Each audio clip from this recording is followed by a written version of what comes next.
بسم اللہ الرحمن الرحیم۔ السلام علیکم ورحمۃ اللہ وبرکاتہ۔ مطالعہ پاکستان جماعت نہم کا آج ہمارا 14واں لیکچر ہے اور ہمارا دوسرا سبق ہے تحریک پاکستان اور پاکستان کا قیام، اور اس کا عنوان ہے نہرو رپورٹ 1928 اور 14 نکات 1929۔ سب سے پہلے ہم نہرو رپورٹ دیکھیں گے جو 1928 میں پیش کی گئی تھی۔ نہرو رپورٹ 1928 دیکھتے ہیں، لیکن سب سے پہلے یہ کہ اس کے پیچھے پس منظر کیا تھا، کیا حالات تھے، کیا صورتحال ہوئی تھی کہ نہرو رپورٹ پیش کی گئی تھی۔ تو اس کے پس منظر کے حوالے سے یہاں پہ سائمن کمیشن ہے جو کہ سر جان سائمن کی قیادت میں آیا تھا۔ اس کا کمیشن کا پھر بائیکاٹ کیا گیا تھا اور سیاسی جماعتوں کو ان کی طرف سے چیلنج دیا گیا تھا۔ تو پس منظر کے حوالے سے اپنی بات کا آغاز کرتے ہیں۔ بر صغیر میں جتنی بھی سیاسی جماعتیں تھیں وہ حکومت سے اس بات کا مطالبہ کر رہی تھیں کہ ان کی توقعات کے مطابق ہندوستان کے اندر اصلاحات نافذ کی جائیں، کیونکہ جو برطانوی حکومت نے 1919 کا ایکٹ دیا تھا اور اس کے تحت جو نظام رائج کیا گیا تھا، ہندوستان کی کوئی بھی سیاسی جماعت اس سے خوش نہیں تھی، اور ان اصلاحات میں اس بات کا وعدہ بھی کیا گیا تھا کہ 10 سال کے بعد دوبارہ دستوری اور سیاسی امور کا جائزہ لیا جائے گا اور ہندوستان میں ایک نیا آئین نافذ کیا جائے گا۔ اب ہندوستان کے اندر جو مسلم لیگ اور کانگریس جو نمائندہ سیاسی جماعتیں تھیں، اکثر و بیشتر نئی اصلاحات کا مطالبہ کرتی رہتی تھیں برطانوی حکومت سے۔ جب سیاسی جماعتوں کا دباؤ بہت زیادہ بڑھ گیا تو برطانوی حکومت نے مقررہ مدت سے پہلے، مطلب 10 سال سے پہلے ہی ایک کمیشن کے تقرر کا اعلان کیا، اور انہی سیاسی جماعتوں کے بھرپور ڈیمانڈ کی وجہ سے اور ان کے دباؤ کی وجہ سے انہوں نے اس طرح سے کیا تھا کہ مقررہ مدت سے پہلے ہی انہوں نے کمیشن کے تقرر کا اعلان کیا۔ اور کیا کیوں تھا؟ اس لیے کہ سیاسی عدم اطمینان جو ہے اس میں کسی حد تک کمی واقع ہو، جو کہ ہندوستان کے رہنے والے تمام لوگوں میں اور سیاسی جماعتوں میں پائی جاتی تھی۔ تو پھر 1927 میں جو تھا اس کمیشن کے قیام کا اعلان کیا گیا اور کہا گیا کہ یہ کمیشن برصغیر کی اہم سیاسی جماعتوں اور شخصیات سے مذاکرات کرے گا اور اپنی سفارشات تیار کرے گا۔ اس کمیشن کے جو سربراہ تھے وہ اصل میں قانون دان سر جان سائمن تھے، اور اسی حوالے سے اس کمیشن کو جو ہے ہم سائمن کمیشن بھی کہتے ہیں۔ اور جب سائمن کمیشن کے تقرر کا اعلان کیا گیا تو برصغیر کے سیاسی حلقوں نے کسی قسم کی جو تھی وہ گرم جوشی نہ دکھائی، کیونکہ اس میں کوئی بھی ہندوستانی شامل نہیں تھا۔ تو قائد اعظم نے بھی اس کمیشن سے تعاون نہ کیا اور اس کا بائیکاٹ کیا، کیونکہ اس میں کوئی بھی ہندوستانی شامل نہیں تھا۔ کانگریس نے بھی اس کمیشن کا بائیکاٹ کیا اور اس کی وجہ بھی یہی تھی، اور کہ اس کمیشن میں کوئی بھی ہندوستانی جو تھا وہ شامل نہیں تھا، اور ہندوستانی عوام کو بھی اس بات سے آگاہ کیا گیا تھا۔ اس لیے اس کمیشن سے جو ہے وہ کسی بھی سیاسی جماعت نے تعاون نہیں کیا تھا، تو اس کمیشن کا جو تھا وہ بائیکاٹ کیا گیا تھا۔ اب جب بائیکاٹ کیا گیا تھا تو پھر کیا ہوا؟ اب جب سائمن کمیشن کی ناکامی ہوگی، اس کمیشن کا بائیکاٹ ہو گیا، تو برطانوی حکومت کو بہت زیادہ مایوسی محسوس ہوئی۔ پھر برطانوی حکومت نے اس کمیشن کا تقرر جو تھا سیاسی جماعتوں کے مطالبے کے پیش نظر ہی کیا تھا، لیکن برطانوی وزیر اعظم جو تھے لارڈ برکن ہیڈ ہندوستانیوں سے پہلے ہی نا امید تھے، لیکن جب کمیشن کا بائیکاٹ کیا گیا تو وہ بالکل ہی مکمل طور پر مایوس ہو گئے۔ لارڈ برکن ہندو مسلم اتحاد اور باہمی افہام و تفہیم سے نا امید تھے، اور اسی لیے انہوں نے برصغیر کی تمام سیاسی جماعتوں کو چیلنج کیا کہ بجائے اس کے کہ تمام کی تمام سیاسی جماعتیں حکومت کے خلاف تنقیدی رویہ اپنائیں، وہ خود کوئی متحدہ دستور کی اسکیم تیار کر کے پیش کر دیں۔ مطلب جتنی بھی سیاسی جماعتیں ہیں وہ سب خود سے مل کے اکٹھے ہو کر کوئی ایسی اسکیم جو ہے وہ تیار کریں جو سارے مل کے تیار کریں گے۔ اور اس نے ایسا اس لیے کیوں کیا تھا کہ اس لیے کیا تھا کہ لارڈ برکن جو تھے ان کو اس بات کا یقین تھا کہ ہندوستان میں رہنے والی قومیں ایک دوسرے سے تعاون پر آمادہ نہیں ہوں گی. جیسے ہندو اور مسلمان آپس میں اب اکٹھے نہیں ہو سکتے تھے تو دیگر کئی سیاسی جماعتوں کی بھی یہی صورتحال تھی. تو ان کے درمیان میں کبھی بھی باہمی اتفاق نہیں ہوگا، اس لیے مشترکہ دستور بنانا ان لوگوں کے لیے جو ہے وہ ممکن نہیں تھا. اس لیے وزیر امور ہند نے یہ چیلنج کیا تھا کہ ہندوستانی سیاسی رہنما جو ہے وہ خود ہی کوئی دستور بنا دیں، اور پھر انہوں نے یہ وعدہ بھی ان سے یہ کر لیا تھا کہ اس متفقہ دستور پر پوری طرح سے ہم جو ہے وہ عمل کریں گے. اب برِ صغیر کے جو لیڈر اور بالخصوص ہندوؤں نے اس چیلنج کو تو بڑا اچھا سمجھا اور خوب انہوں نے اس کو اچھالا، اور مسلمانوں کو بھی جو تھی وہ غیرت دلائی کہ وہ اپنے تمام مقاصد اور مفادات کو چھوڑ کر اس چیلنج کا جواب دینے میں ہندوؤں کے ساتھ شریک ہو جائیں. بہرحال پھر اس کے بعد جب کانگریس نے لارڈ برکن کے اس چیلنج کو تو ایکسیپٹ کر لیا تھا، اور ہندو تو پہلے ہی اس موقع کی تلاش میں تھے کہ انہیں اپنی پسند کا دستور بنانے دیا جائے، اور انہیں اس بات کا یقین تھا 100% خود سے انہوں نے یہ خوش فہمی پالی ہوئی تھی کہ ان کی تعداد بہت زیادہ ہے اور اس لیے وہ انگریز حکومت سے اپنی بات بنوا لیں گے. اس لیے ہندوؤں نے کانگریس کو مرکزی پلیٹ فارم بنایا اور تمام سیاسی جماعتوں کا مشترکہ اجلاس بلایا، اور اس کا جو پہلا اجلاس تھا فروری 1928 کو دہلی میں منعقد ہوا تھا. اب آل پارٹیز کانفرنس کے اجلاس جو تھے وہ تسلسل سے ہوتے رہے، لیکن تسلسل سے ہونے کے باوجود بھی اس کا کوئی خاطر خواہ نتیجہ نہ نکلا. آخر کار پھر مسودہ تیار کرنے کے لیے جو تھی ایک کمیٹی تشکیل دی گئی تھی جس کے سربراہ موتی لال نہرو تھے اور اس کے جو سیکرٹری تھے وہ جواہر لال نہرو تھے. اس کمیٹی میں بھی مسلمانوں کی تعداد نہ ہونے کے برابر تھی. بہرحال انہوں نے مل کر ایک رپورٹ تیار کی جو کہ نہرو رپورٹ کے نام سے مشہور ہوئی. یہ تھا نہرو رپورٹ کا پس منظر کہ کس طرح سے 1927 میں سائمن کمیشن آیا تھا سر جان سائمن کی قیادت میں، اور اس میں کوئی ہندوستانی رکن شامل نہیں تھا. اس کا بائیکاٹ کیا گیا تھا اور تمام سیاسی جماعتوں کو برطانوی حکومت کی طرف سے یہ چیلنج دیا گیا تھا کہ ساری سیاسی جماعتیں جو ہیں وہ مل کر اپنا کوئی متحدہ جو آئین ہے وہ تیار کر لیں تو پھر ہم اس کو جو ہے اس پہ لاگو کر دیں گے. جو برطانوی حکومت تھی وہ اچھی طرح سے جانتی تھی کہ تمام سیاسی جماعتیں وہ ایک دوسرے سے تعاون نہیں کریں گی، جب تعاون نہیں ہوگا تو مسودہ بھی تو جو آئین ہے وہ بھی نہیں بنا پائیں گی. تو یہ اس کی صورتحال تھی ساری. اب ہے نہرو رپورٹ، اس میں دیکھتے ہیں اس کے حوالے سے کہ اس میں کیا بتایا گیا تھا.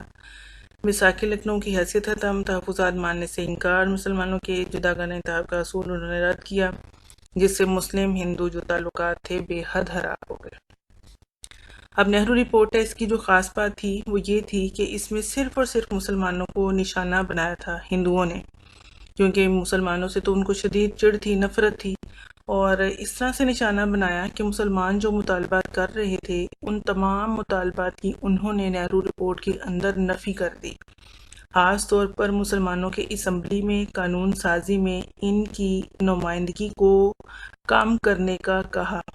سرکاری زبان جو تھی اردو کی بجائے ہندی کا انہوں نے مطالبہ اس کے اندر کیا تھا. پھر اس طرح سے سندھ کو بھی الگ صوبہ بنانے کی شرط جو تھی انہوں نے رکھی تھی کہ اگر سندھ خود اپنے سے اخراجات جو ہے وہ برداشت کر سکتا ہے تو تب تو اس کو الگ کر دیا جائے گا.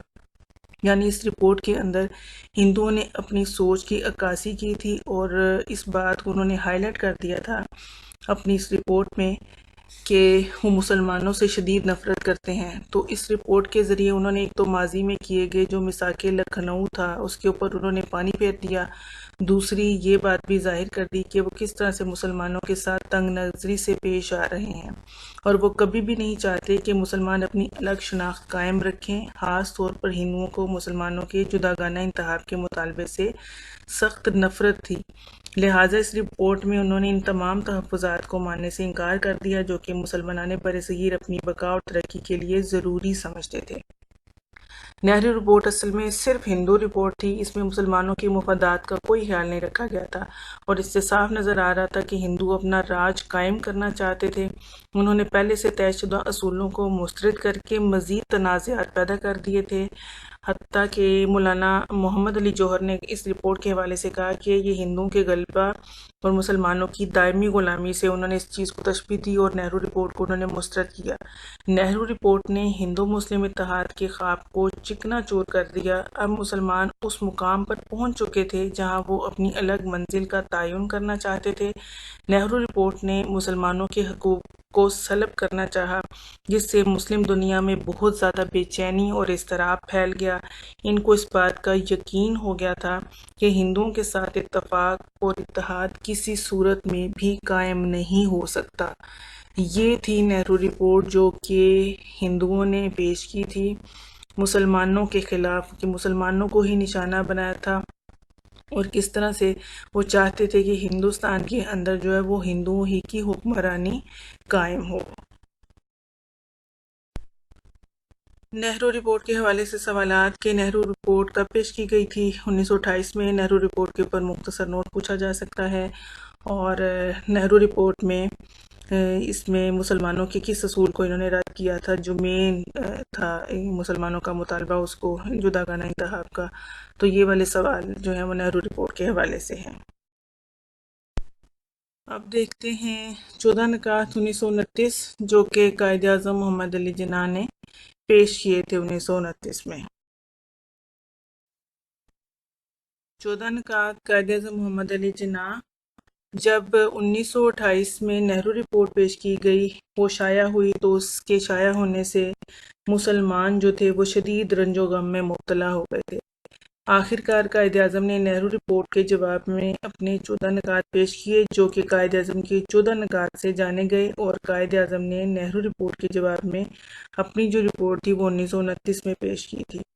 قائد اعظم کے 14 نکات میں نہ صرف مسلمانوں کو بلکہ تمام دوسرے مذاہب اور اقلیتوں کو بھی تحفظ دیا گیا تھا، جبکہ نہرو رپورٹ میں صرف ہندوؤں کے تحفظ کے لیے بات کی گئی تھی اور دوسری کسی قسم کی اقلیت کا کوئی بھی تذکرہ موجود نہیں تھا، اور نہ ہی ان کے حقوق کی کوئی مثبت بات سوچی گئی تھی۔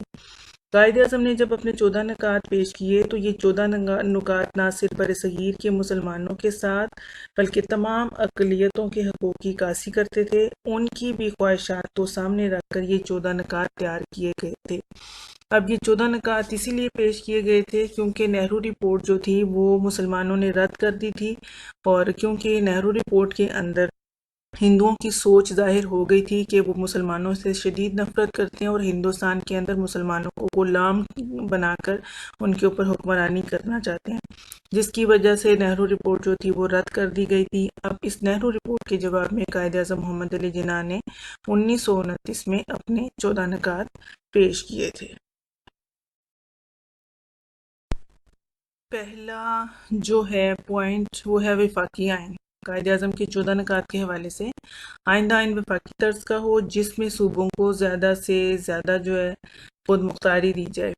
قائد اعظم نے اپنے 14 نکات میں یہ مطالبہ کیا کہ ہندوستان میں جو نیا آئین بنایا جائے گا وہ وفاقی آئین ہونا چاہیے، یعنی ایک وفاق مرکز ہوگا، باقی صوبے ہوں گے، تو پھر وفاق اور صوبے آپس میں جو معاملات ہوں گے وہ مشاورت سے طے کر سکیں گے، لہٰذا جو بھی آئین بنائے گا اس کے تحت جو نظام ہوگا وہ وفاقی طرز کا ہونا چاہیے۔ یہ پہلا ان کا تھا مطالبہ۔ دوسرا ہے صوبائی خود مختاری۔ تمام صوبوں کو ایک ہی اصول پر، مطلب یکساں ایک ہی اصول پر داخلی خود مختاری دی جائے۔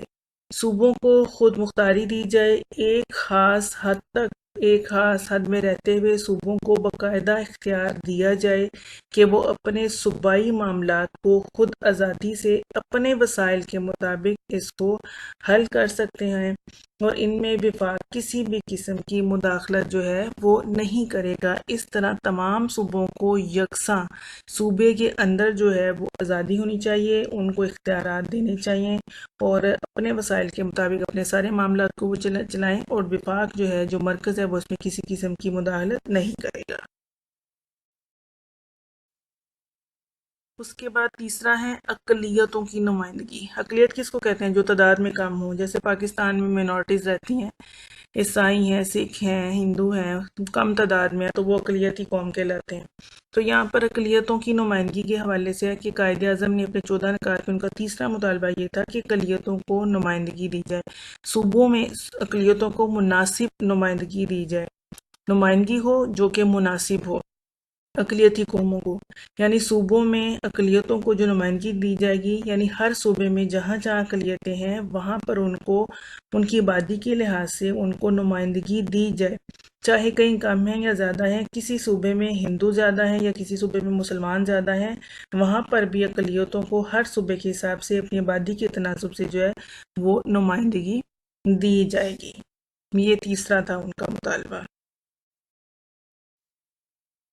اس کے بعد چوتھا ہے مسلم نشستیں، کہ مرکزی اسمبلی میں مسلمان ممبران کی تعداد 1/3 سے کم نہ ہو. مرکزی اسمبلی میں اب مسلمان ممبران کی تعداد جو ہے وہ 1/3 سے کم نہ ہو، یعنی 3 حصوں میں سے ایک حصہ مرکزی اسمبلی کے اندر مسلمانوں کو دیا جائے گا.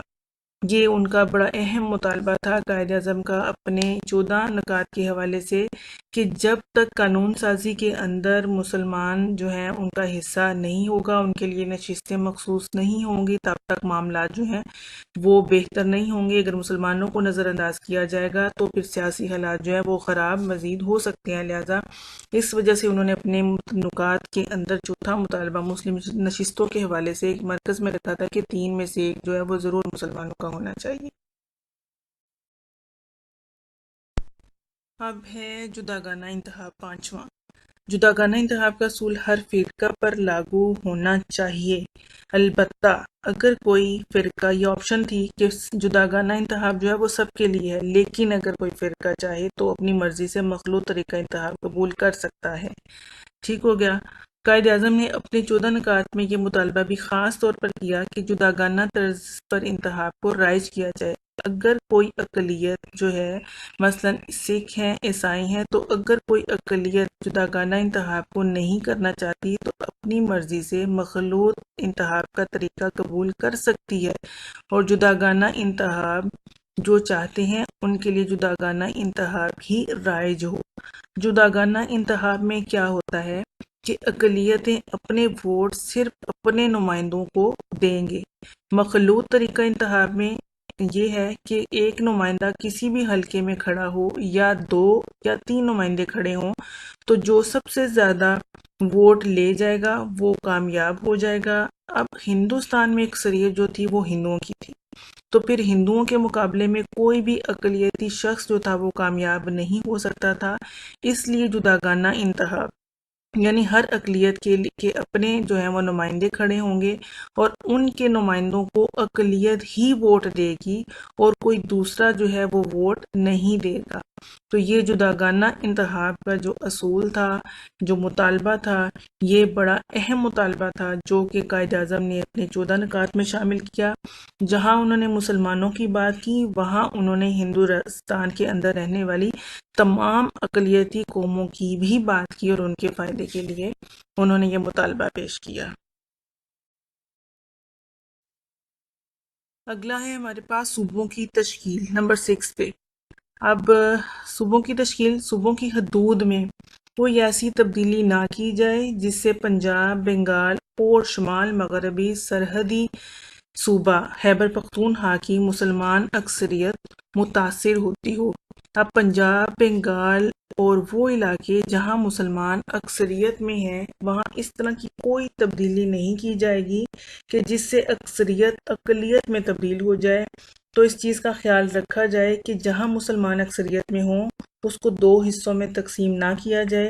اگر صوبوں کی حدود میں تبدیلی کرنی مقصود ہو تو اس میں اس بات کا دھیان رکھا جائے کہ کوئی بھی اکثریت جو ہے وہ اقلیت میں اور اقلیت اکثریت میں جو ہے وہ تبدیل نہ ہو جائے. تو یہ بھی ایک امپورٹنٹ پوائنٹ تھا کہ صوبوں کو اس طرح سے اس کو تشکیل دیا جائے. 7واں ہے ہمارے پاس مذہبی آزادی، تمام لوگوں کو یکساں مذہبی آزادی دی جائے.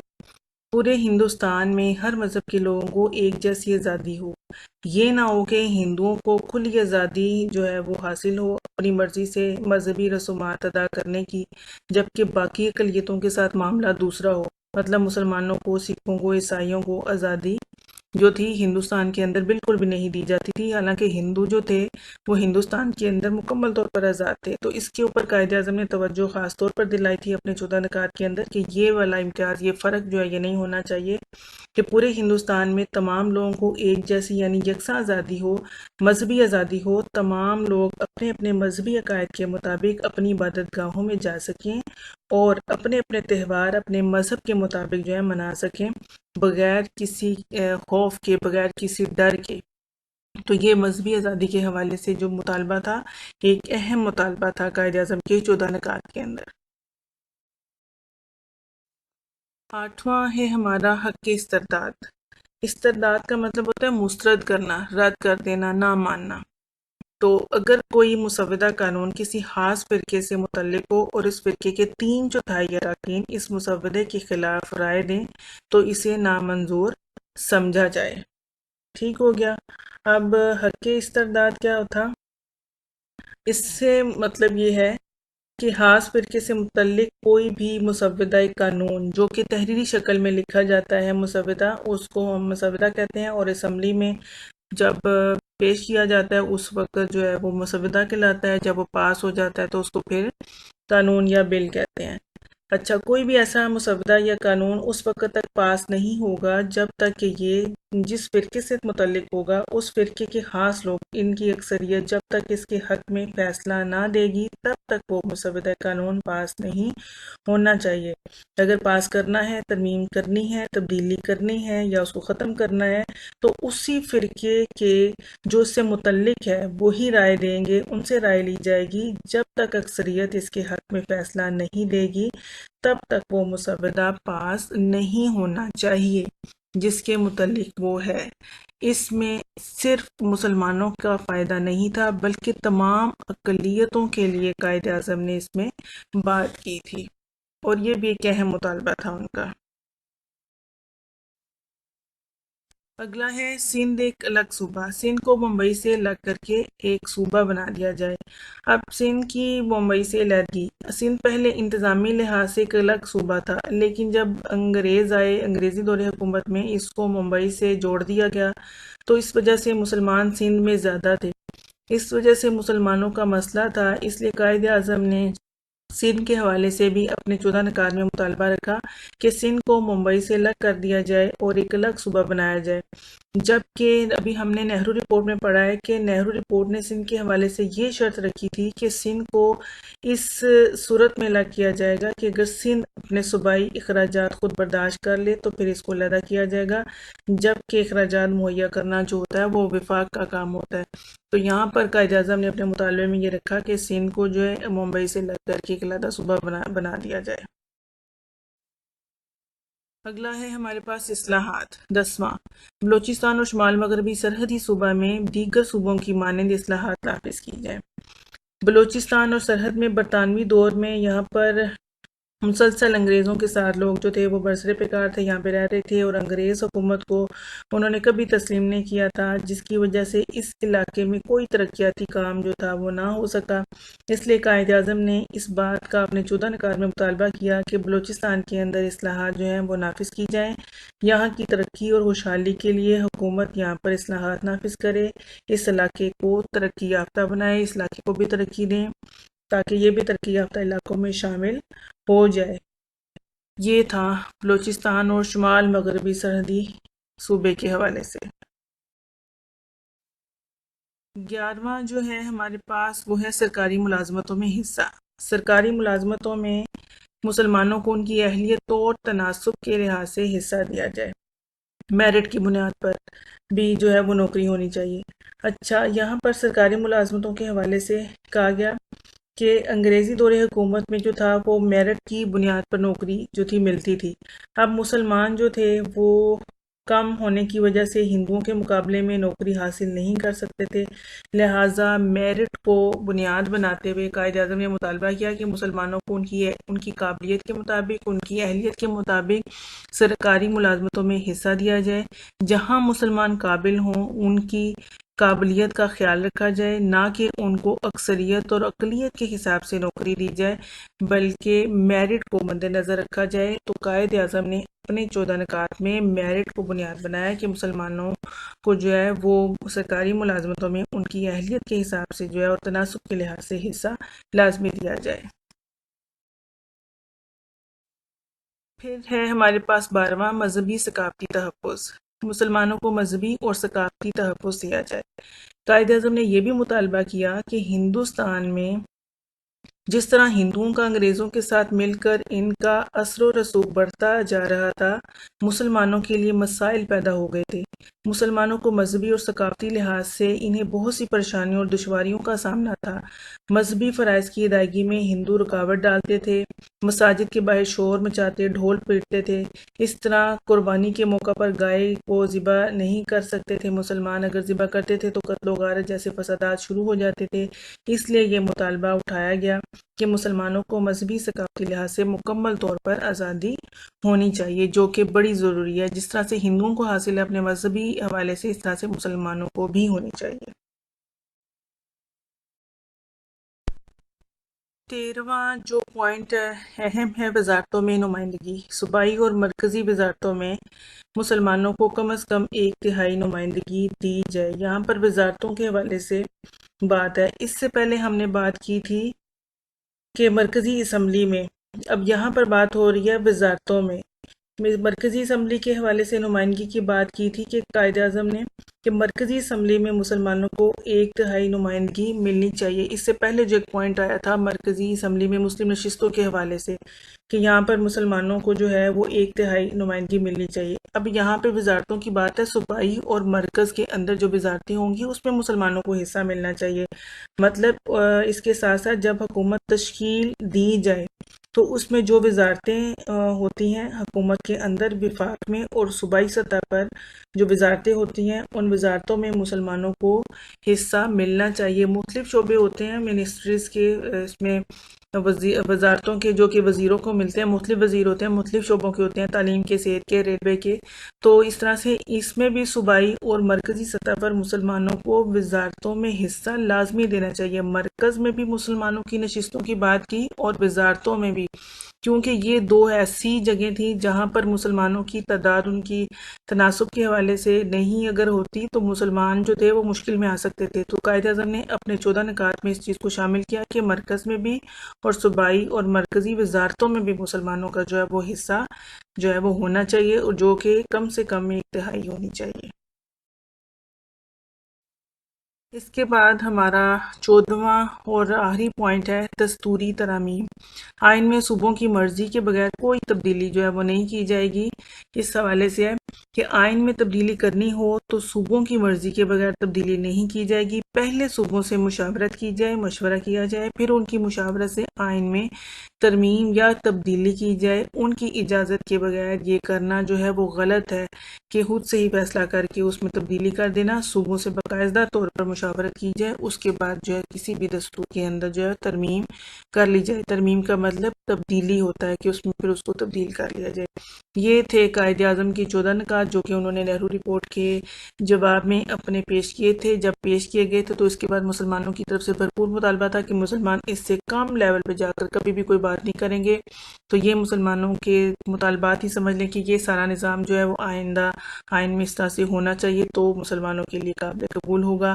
تاریخ کے اندر قائد اعظم کی 14 نکات ایک زبردست اہمیت رکھتے ہیں، تاریخی اہمیت رکھتے ہیں، جس کو ہم نظر انداز نہیں کر سکتے، جس کو ہم بھلا نہیں سکتے، کیونکہ قائد اعظم ہی وہ شخصیت ہیں جنہوں نے ہمیں پاکستان جو تھا لے کر دیا غیر مسلموں سے۔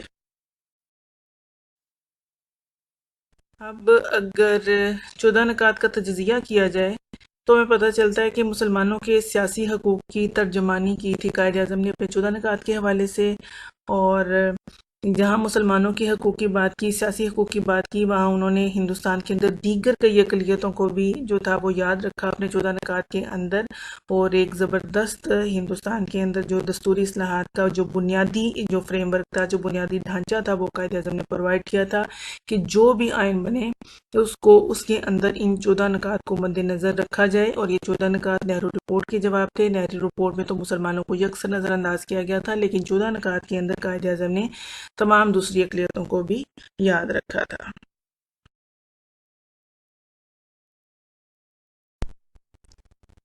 قائد اعظم کے 14 نکات کے حوالے سے سوالات کہ کون سے آ سکتے ہیں، کہ سب سے پہلا تو MCQs میں یہ آ سکتا ہے کہ قائد اعظم نے 14 نکات کب دیے تھے، اور اس کے شارٹ کوسچن کے حوالے سے اس کے پہلے 2 لکھیں نکات، یا کوئی سے 2 لکھیں، کوئی سے 3 لکھیں، یا 3 سے 5 بھی شارٹ کوسچن میں آپ سے پوچھے جا سکتے ہیں۔ اور 14 نکات میں قائد اعظم نے مرکزی اسمبلی میں مسلمانوں کی ممبران کی تعداد جو تھی وہ کتنی، انہوں نے اس کو جو تھا بتایا تھا۔ اس طرح کے سوال جو ہے اس میں پوچھے جا سکتے ہیں۔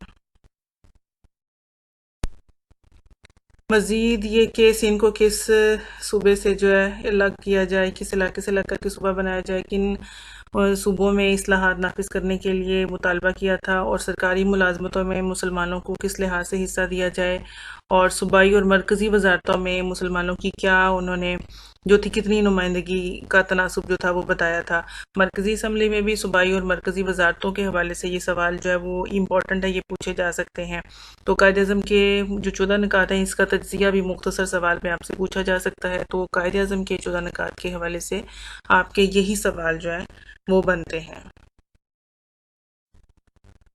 آخر میں اس دعا کے ساتھ کہ اللہ کریم آپ سب کو ہمیشہ اپنے حفظ و امان میں رکھے اور صحت و تندرستی کی بہترین حالت میں رکھے، خوش رہیں، دوسروں کو خوش رکھنے کی کوشش کریں۔ اللہ حافظ۔ پاکستان زندہ باد، پائندہ باد۔